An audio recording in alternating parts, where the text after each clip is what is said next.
Welcome to the Success Story Podcast. I'm your host, Scott Clary. On this podcast, I have candid interviews with execs, celebrities, politicians, and other notable figures, all who have achieved success through both wins and losses, to learn more about their life, their ideas, and their insights. I sit down with leaders and mentors and unpack their story to help pass those lessons on to others through both experiences and tactical strategy for business professionals, entrepreneurs, and everyone in between. Without further ado, another episode of the Success Story Podcast. All right. Thanks again for joining us. Today, I am sitting down with Lan Belinky, who is the co-creator and general manager of Boscia. Now, Lan was born and raised in her until her young teens in Japan, which is the infamous center of skincare innovation. Lan was fascinated by the beauty trends and tactics she was continuously exposed to, mesmerized and reminiscent of her grandmother's six-step beauty ritual and her aunt's unique product application practices. The allure of the beauty world naturally beckoned. In spring of '96, Lan moved to the U.S. with her father and Boscia founder, Jen Inomata, so he could realize his dream of bringing Japanese-influenced skincare to the States. So let's fast forward a few years. His dream was realized. Boscia was born. Lan attended university, graduated with a degree in business marketing.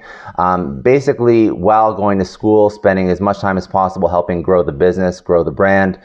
It has done exceedingly well since its inception. Obviously, when I first was excited about doing this interview, I was speaking to my spouse, and she is like, "Yes, you gotta get her on." Like I use Boscia all the time. I didn't know the brand as well, but after doing a little bit of research, what I like to do is to frame it up for people that are listening who are not so tuned in like myself. I looked at all the accolades, and I wanted to name a couple accolades, but I went to the website, and there was Women's Health, Cosmo, CNN, Us, Yahoo, Vogue, Pop Sugar, Harper's, Elle, InStyle, People, and that was like the first 10 in 2019 of a list of about 100, and that list went on to 2002, or back all the way to 2002. So like this is just a little bit of a precursor for how successful they've been. So Lan, I really appreciate you joining. I really am excited to discover, your story, how you've built this company over the years, and I guess just to learn a little bit more about what's driven you to be the Boscia that we all use today. So thank you. Of course. Well, thank you so much, Scott, first of all, for having me on this podcast.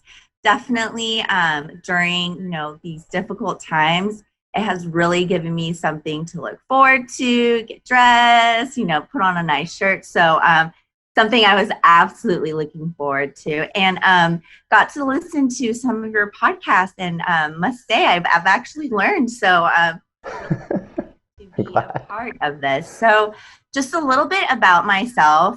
You've done a great introduction, but yes, I was born and raised in Japan.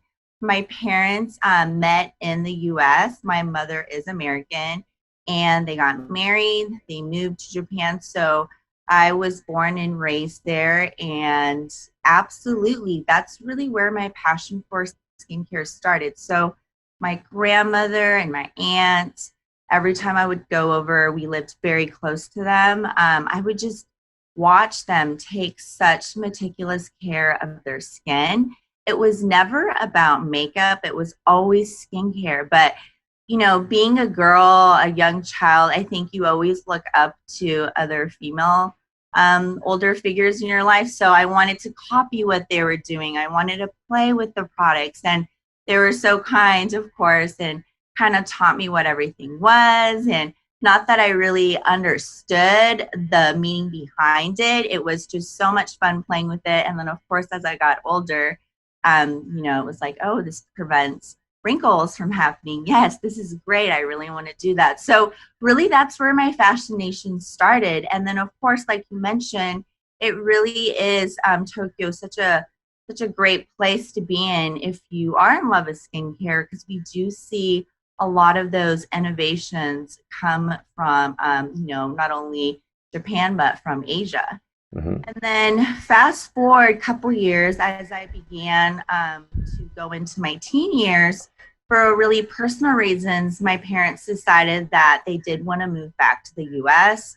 My mom, she did learn Japanese. It's so amazing to see old videos in her speaking Japanese because she moved there when she was, I don't know, 20 something, but That's she not taught easy. her. Yeah. But I think it was a point in time where she wanted to be able to communicate to her children in English. So that really prompted our trip because growing up in Japan, I didn't speak any English. So then we moved to the US. And that's when my father really started, toying the idea of bringing skincare. And at that time, there was no clean beauty. I think even skincare on its own was such a foreign concept almost. It wasn't a typical routine, or no one had a routine. It was a very makeup driven world. So, when you ask someone, what do you use to wash your face? It was like, oh, I use a bar of soap. I use my shampoo. And that was really where skincare was at the time. And so I think there was this light bulb moment where, hey, maybe there is an opportunity to really market these amazing skincare products without the use of harsh ingredients. And that's what Boscia is all about and where we were born.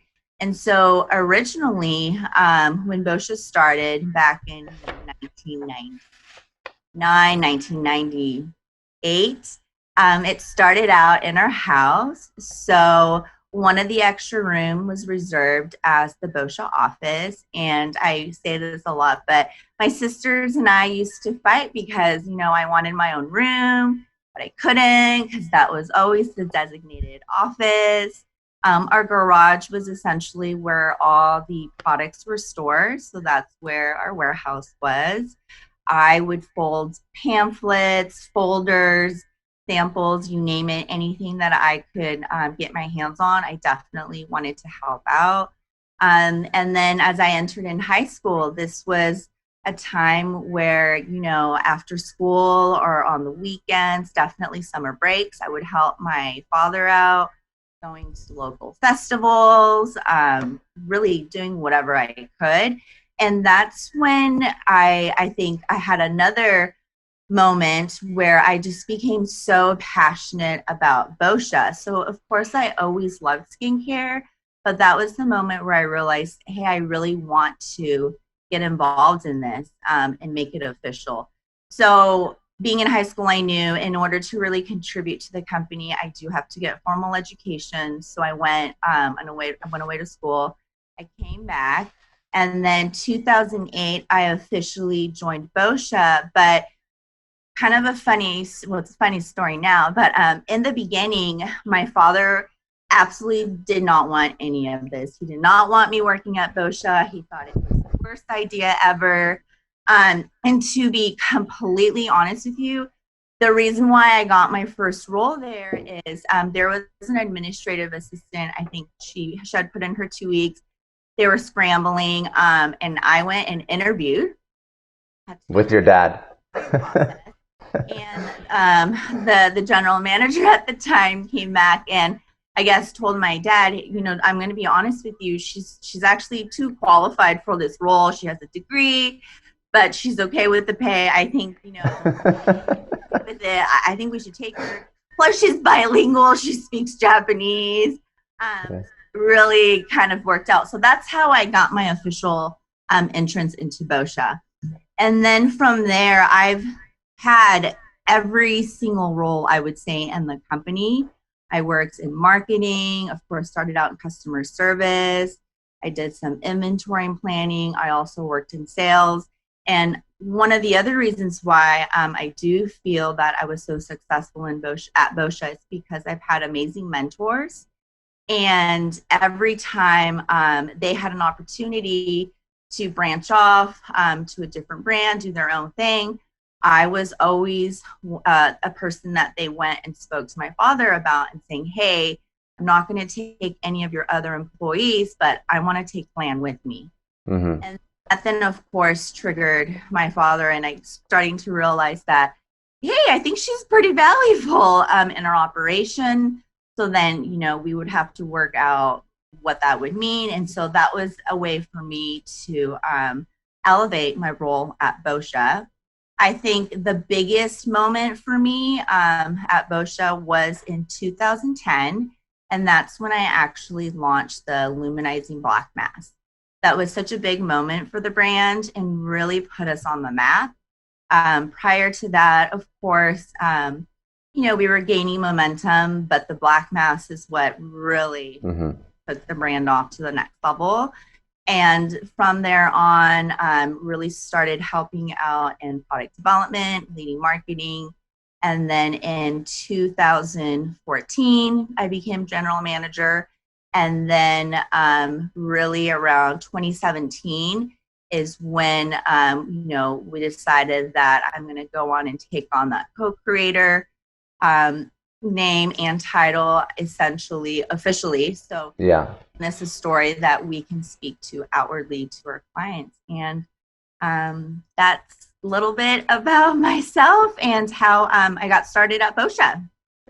a great story. A few things that I found that were incredible, especially the way that your dad and father, he ran the business. Obviously, it's his baby, but he didn't just hand you the keys. Like, you worked exceptionally hard to get to where you are.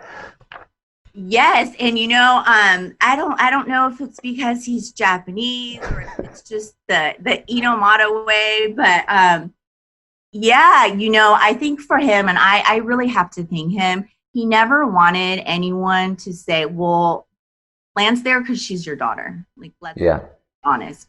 And I think in order to avoid that from the very beginning, he was like, no, not going to happen.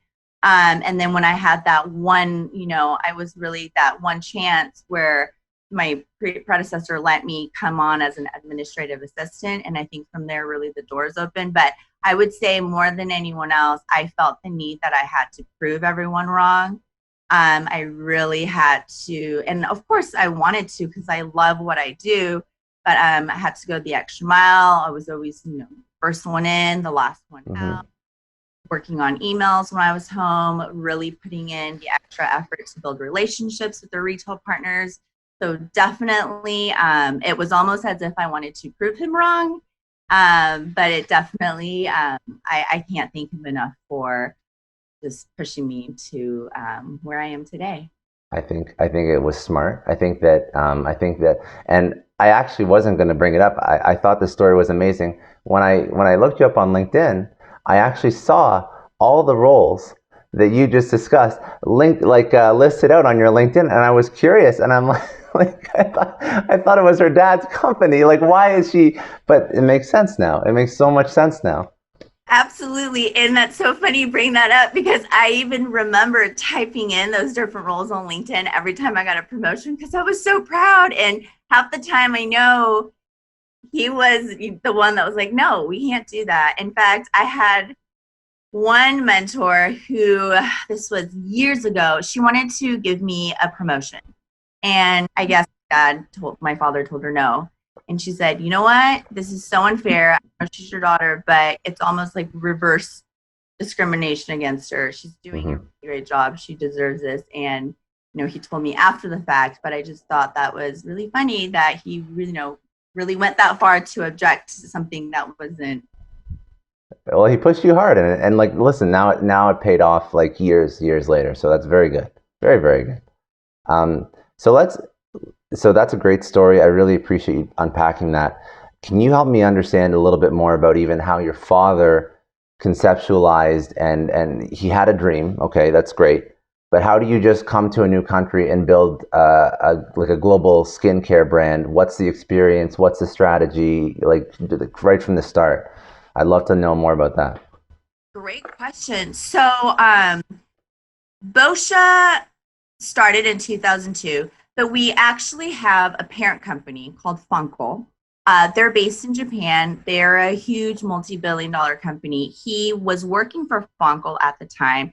And really their concept, and we do take a lot of their DNA and their messaging, is all about preservative-free skincare. So their angle is they market and produce formulas for sensitive skin type women. So really the initial plan was to bring Fonkel to the US, and he did try that for years, but due to packaging, just marketing, componentry, where the market was really with skincare, it didn't work. And so taking and learning from that mistake, but still wanting to take that fundamental value of this clean beauty concept, that's when Boscia was created. So really marketed towards the US consumers. Packaging was larger. It was much more user-friendly. It had more of a brand story. So that was where really the idea for skincare started. Gotcha. And then and when he took that to the States, what were the first steps that he did to start, I guess, understanding the US market? Because it's not only starting a business, it's starting a business in a market that, yes, he has, like everybody has some concept of what the US culture market is like, but still it's so much new all at the same time, and you still did it successfully. That's why I'm curious as to how he did that. Yeah, great question. So to be honest with you, one of the first ways that we really started to get our name out there, and of course this is prior to anything being digital, was working with the newspaper company, putting in samples. And I remember, driving around with my dad.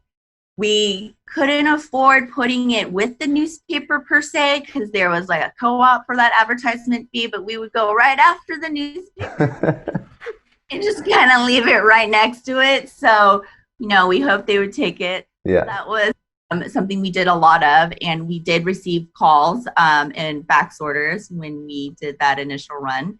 We also partnered a lot with local festivals. That was a way to really get our name out there. But I do think in the very beginning, we really, it was such grassroots marketing. We were very hands-on. I mean, even cold calling is something that, we tried. And then once we had more of an establishment, of course, we brought on PR agencies and had much more of an experts who were guiding us in the right direction. I do think another big breakthrough for Boscia was when we got our first break, and we were being sold at Henry Bendel.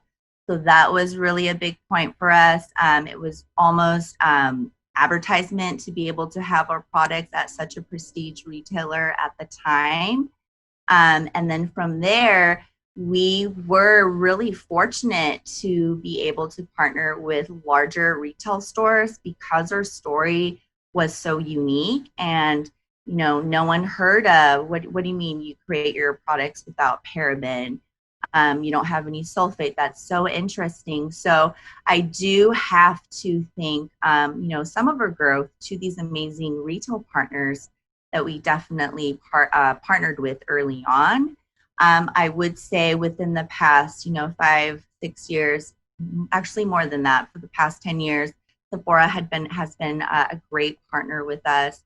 So that was also a great opportunity. And then in 2008 was really the most exciting year for Boscia in that we expanded our distribution. So up until then, we had been Sephora exclusive. That was really the only place we were sold. So 2018 was a big year. But to go back to your question, in the beginning, it really was hands-on. And even thinking back now, it was so difficult because it wasn't, the internet wasn't really a thing yet. There weren't influencers you could partner with. There wasn't really any type of digital presence. So we did partner, with the traditional ad magazines, things of that nature. So I just find it very impressive because when you get massive market share and you take market share away from all these incumbents that are huge, in the States, I think the product, the natural components of the product, grassroots marketing, but then you're obviously still killing it on social. Like when I look on social, like I think that your brand is probably ahead of people that have been around for much longer than you.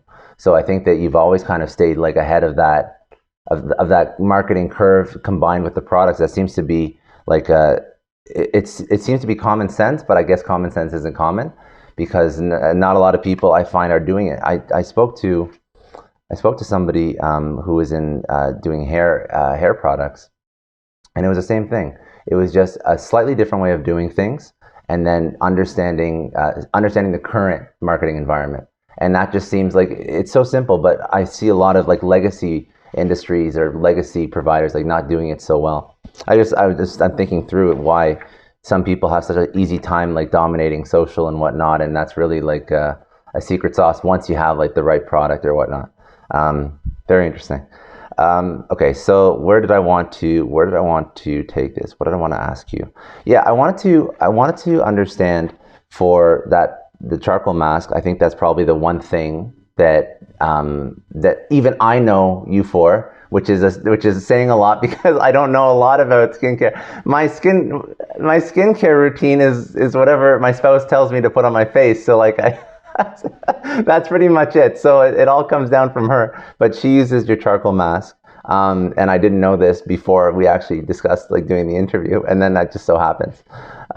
So I guess where did like that wasn't something that you were displacing. It wasn't like, this is like sort of like net new to, where did that come from? And how did you think through that? And how did you take that to market?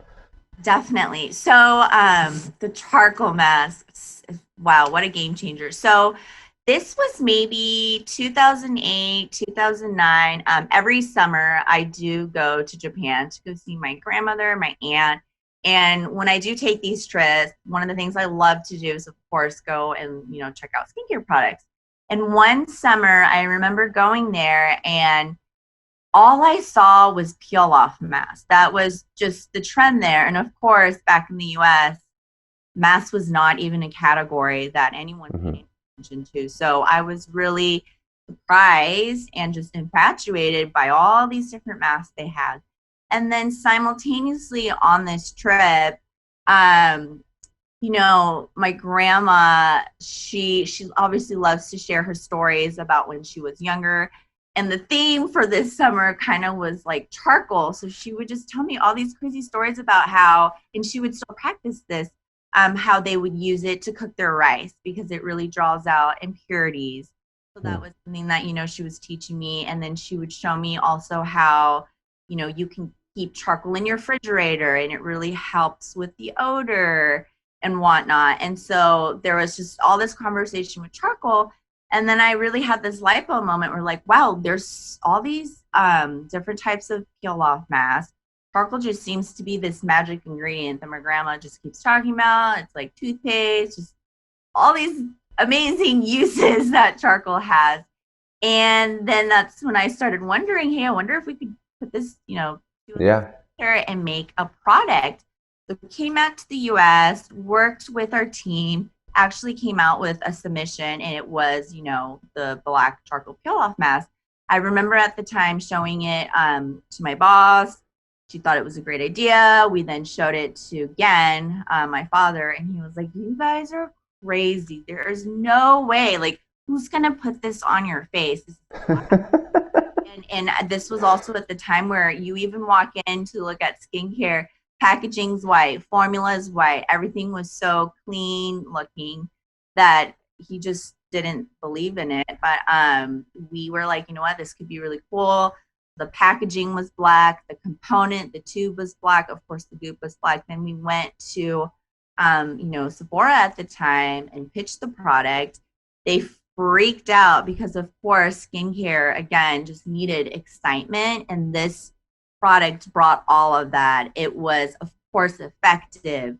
It was fun. It was different. It was really disruptive and prompted actually a campaign for Sephora where every month they would pull a couple of new products, give them a space at the front of the store. And this was one of the first products to be featured in that. And then, of course, from there, the rest is history. We sold out. We even saw a crazy growth in the mask category. Now, I think masks are so common. We even see it, of course, in mass retailers. And that was it for us. And then from the success of that, we were really able to build a charcoal franchise. So that again put Boscia back on the map, because again, not only is charcoal such an effective ingredient, but really brought this fun element, adding color to the skincare space. And then what was really interesting is going back to the luminizing black charcoal peel off mask in 2017, we just broke all the records because a social media video went viral and she was using the Boscia black mask. And that year, I mean, we couldn't keep up with the demand. So again, it just really reiterated how successful and Yeah. effective this mask is, and how it's still relevant, I guess, today. Did you have any pushback? Because like, even your dad said like, well, this is not what people know. This is not what people are used to. And that actually ended up working to your benefit. But did you have any like hurdles, or was it just like Sephora loved it, like consumers loved it? I'm just curious because like taking a new product that has no category and it being an instant hit, that's incredible, but that's very hard to achieve. So Yeah, no, no, no. Great question. I think a lot of the hurdles we really experienced was internal from our manufacturer. Hey, I don't think this is going to work. Even, from the marketing team, are you sure this is gonna make sense?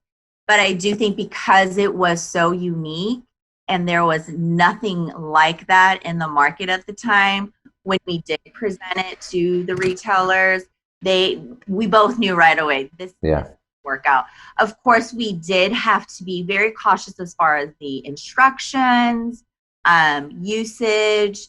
We even went as far as getting clinical testing results, so that way the mm, consumer does know, hey, oh wait, wow, like this does really work. It's not, they're just not saying, oh yeah, it's gonna clean out your pores. So I would say the biggest hurdles were just internally, um, reassuring everyone in the team like it's going to work out, don't worry, we just have to get to the finish line. And once it did launch, to be honest with you, yeah, we were very fortunate in that it was very successful. do you find like people are like copycatting now, like to Oh my gosh, yeah, yeah, there's a lot of copycats out there, I would say. um yeah, it breaks my heart, but it's also, I guess, the most sincere form of no, it is, I guess, because you brought it now. I think that people see the success and they probably want to emulate, for sure. Now, where do you see, I guess, I would consider you an innovator because you're bringing new products that you're disrupting. Where do you see the industry going? Like, what do you think is next? What do you think is going to be new? It could be by cause of the current situation. Are trends going to change in beauty, or is it going to stay the same? New products. I'm just curious because you're so into it. You're so deep into it. What do you see emerging trends in all beauty industry? That's such a great question. So, a couple things I've been seeing is definitely I do see more and more brands, whether they're in skincare, hair, or in color, really jumping on this clean, safe beauty bandwagon. So, any type of trade show you attend, they're all talking about, are you a clean brand? Are you using good for you ingredients? So, I think that's something that'll continue to be a big part in this industry. For Boscia personally, one thing we're really striving for is sustainability. And I do see that being a big trend that's happening within our industry. So looking at component that's, 100% recyclable, is it made out of glass? So I think that's another big trend people are moving toward. As far as skincare specific and formulations and products, I do believe we were at a place where consumers were doing these 10, 15 multi-step skincare routines, where I do think now the pendulum has swung the other way, where people are looking for more of a product that has multiple benefits and usage. So I think that's always something interesting for us to look at. So rather than, using 4 different products, is there a product where you just use one and it's able Hmm. to give you some of those same benefits? But I would absolutely say the clean beauty movement, I don't think that's going anywhere. I do see a lot of brands changing their formulations to become part of this. And I think sustainability, we're going to continue to see, not only from Boscia, but from other brands. How do we contribute to just be more responsible in terms of what we're putting out there? I think that's 100% on point. Now, my question, again, just because you're so in this, the second you introduce new ingredients, there was a reason, in my opinion, at least. This is not, I don't know what I don't know, but there's a reason why traditional ingredients were used, because it was profitable. So by introducing new sustainable ingredients, does that change profitability margins? Does it make harder for new entrants into the market because it costs more to push a product out in like an already highly competitive? I would say beauty is very highly competitive. So how does sustainability change the revenue and the dollar figures in the industry? Yeah, I mean, that's always something that we have to look at whenever we change ingredients or change component. It absolutely hits our bottom line. But what I've been finding through our research as it relates to sustainable components, it actually can be more cost effective to go that route. I do think some of these suppliers too are really hungry for this business as well, so they're kind of willing to work with you. As far as ingredients, that is always difficult because we do use the highest grade ingredients. So for us, definitely it is the goop that's driving a lot of this cost. So we do have to be really cautious. But what I really pride ourselves at Boscia is that we really search globally for the best ingredients. So we don't just settle for one ingredient. We always push back, trying to making sure that we find the best ingredient. But absolutely, becoming sustainable can help out, I guess, depending on what type of vendors you're working with. And then swapping out some of those ingredients absolutely can drive your costs. And I think what's kind of interesting in the beauty industry is there really isn't any type of regulation. So, like you mentioned, some of these more established prestige brands, for them, I believe right now they may be going through a process of eliminating some of those old ingredients and seeing, what are some other alternatives they can use without essentially driving their costs. Yeah, very interesting. And I think that also the one point that you didn't mention, but I think that it's definitely helping people that do approach sustainability. Even if you're spending more money on, you may not be, but even if you are spending more money on the product, I think that the way, like our current retail environment, our current consumer cares about that, and they'll spend more. I've noticed that, like, repeatedly, they'll spend more if they know that that brand stands for something that they believe in. So that's something to take away too. So it actually ends up being a very much a win-win, because you do have more sustainable ingredients in the product, but also you have people that are willing to spend and support those brands. So it ends up working out well for everyone. And I think that, as you know, with the access to information, I think that you have to be a little bit more transparent about what you put into your products, beauty, or anything really. And that's something that I think people are really focusing on. I'm super curious, and I like to make evergreen content, but I can't avoid this question just because we're living through it right now. So obviously, a lot of companies are in stores, in retail, selling through retail. You have a massive social media audience, so I'm sure you're able to sell online as well. What do you think is going to happen with the beauty industry, if anything? Maybe nothing, but if anything, because of coronavirus and pandemic and retail being shut down. Do you think that people are going to evolve or die, or what's? I'd love to get your input. Yeah, I think this has really been a big wake up call for all retailers, really. Of course, there is that .com part of the business, but majority of the sales does come through brick and mortar. So I do think that things will change and more focus will be put onto digital. I mean, a lot of the retail partners that, we sell at, we are again at their mercy as well, because these stores aren't open, and Mhm. that's where the sales come from. So I do think things are going to change. I think a lot more emphasis needs to be put on .com, whether it's making that platform much more user-friendly, offering free shipping as a regular basis. But I do think this pandemic has really put some light on the problems that brick and mortar currently are facing. And I think, there was already challenges prior to this in terms of brick and mortar business. And this just really, really, I think, escalated those issues. And yeah, I think digital is really the way of the future.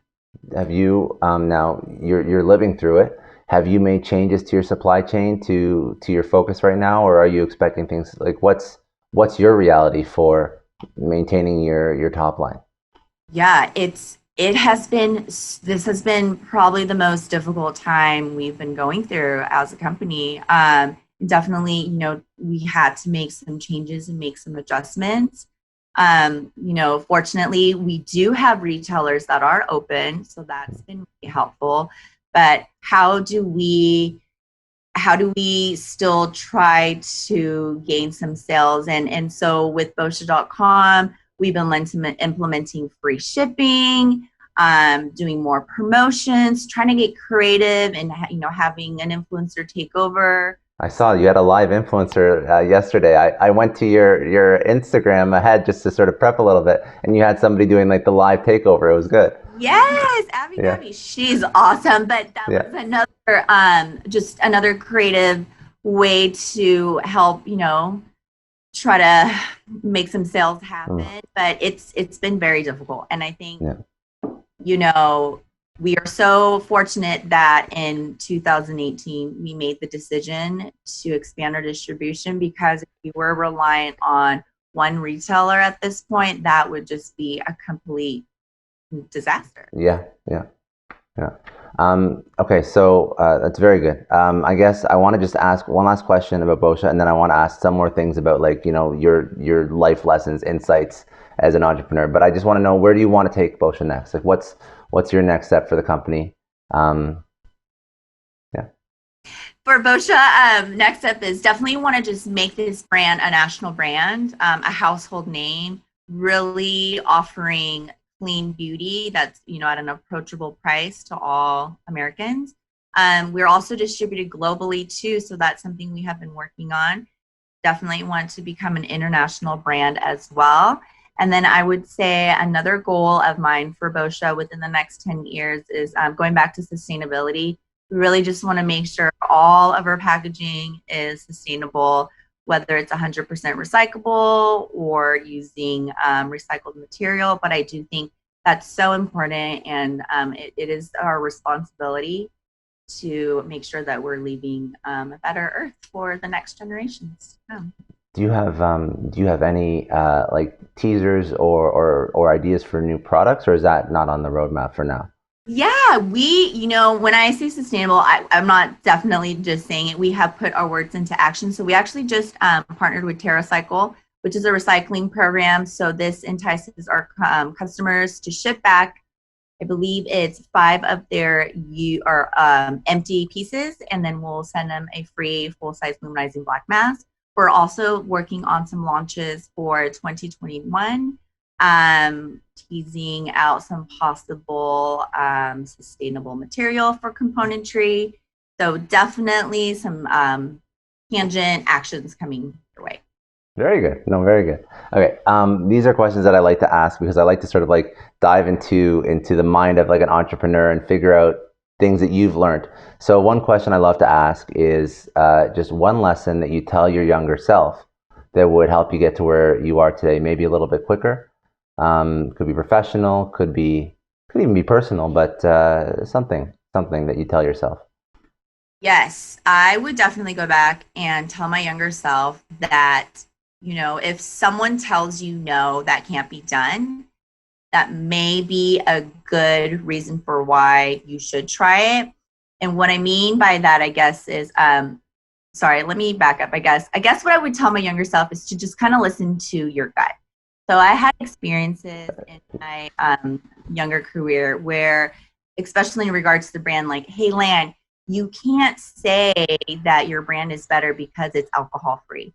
You can't say that you don't use paraben because essentially you're putting down these other brands. And these were things that I would absolutely listen to, and other advice too. But I just wish that I had listened to my gut and stuck to my original feeling, knowing that no, this is who we are as a brand. And we don't use ingredients for X, Y, and reason. But I think that could definitely apply to other areas where I think it was more of a level of a confidence that I wish I had, just stuck to my guts and listened to my inner self. I think that's a great lesson. And to, I guess, the way that I would interpret that is just own what you know is true, and don't be ashamed of if you are confident in whatever you're bringing to the world. It's fine, and own that. And if you can own that, I think that makes you a stronger brand, a stronger professional, stronger individual. That would be my takeaway. And I think that it's sometimes it's when you're building out something that's so personal to you, you do feel that hesitation to say I'm better than this, or I'm we're better than this or whatever. But if you are, you show it for sure, and you better make damn sure that you actually are. But if you are, just own it, own what you're good at. And I think that that's something that you shouldn't shy away from. But yeah.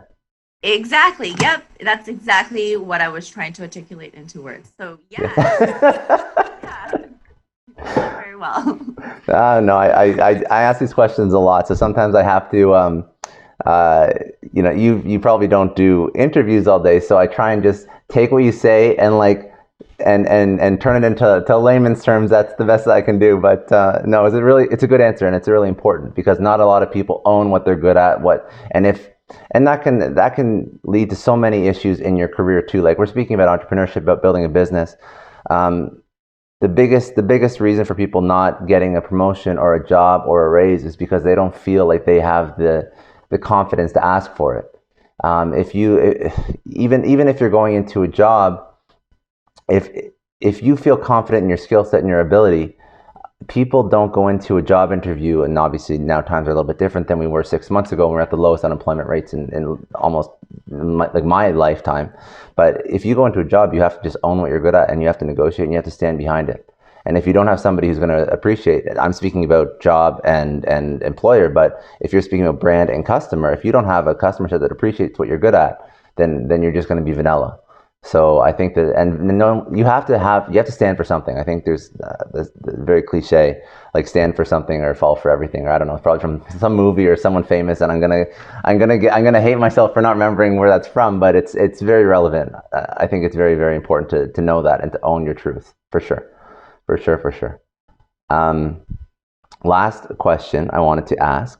So I've always found that people that are focused on building anything, it could be themselves, it could be a business, they always have mentors, they always have sources. It could be podcasts, could be audibles, could be people. I would love to know, first of all, who yours are, who your mentors or your people are, but also, are there books, podcasts, audibles that you could recommend to people who are listening, that you like to use as resources to learn new things?